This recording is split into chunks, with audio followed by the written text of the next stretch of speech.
Naked Little Weekly, 903, 21st of December 2020. Santa Claus is coming to town.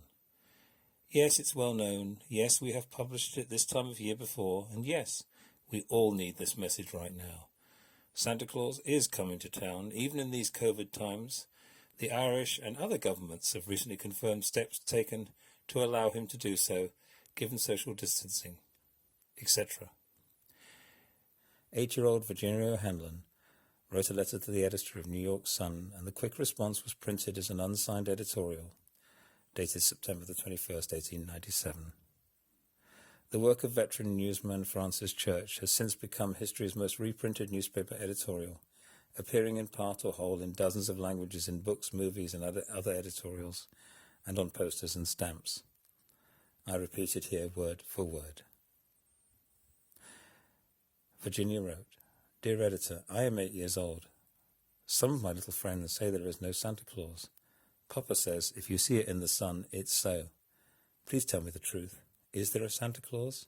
Virginia O'Hanlon." And this was the editorial response. Virginia, your little friends are wrong. They have been affected by the skepticism of a skeptical age. They do not believe except what they see.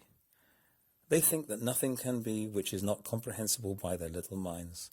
All minds, Virginia, whether they be men's or children's, are little. In this great universe of ours, man is a mere insect, an ant, in his intellect, as compared with the boundless world about him, as measured by the intelligence capable of grasping the whole of truth and knowledge. Yes, Virginia, there is a Santa Claus. He exists as certainly as love and generosity and devotion exist. And you know that they abound and give it your life its highest beauty and joy. Alas, how dreary would be the world if there was no Santa Claus. It would be as dreary as if there were no Virginias. There would be no childlike faith. There would be no poetry, no romance to make tolerable this existence. We should have no enjoyment except in sense and sight. The eternal light with which childhood fills the world would be extinguished. Not believe in Santa Claus? You might as well not believe in fairies.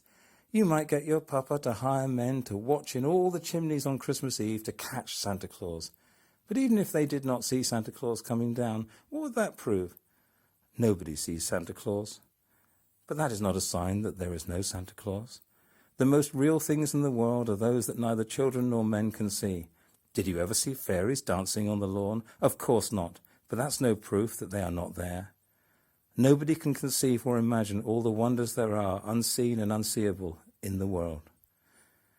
You may tear apart the baby's rattle and see what makes the noise inside, but there is a veil covering the unseen world which not the strongest man, nor even the united strength of all the strongest men that ever lived, could tear apart. Only faith, fancy, poetry, love, romance can push aside that curtain and view and picture the supernal beauty and glory beyond. Is it all real? Ah, Virginia, in all this world there is nothing else real and abiding. No Santa Claus? Thank God. He lives, and he lives forever. 1,000 years from now, Virginia, nay, 10 times 10,000 years from now, he will continue to make glad the heart of childhood.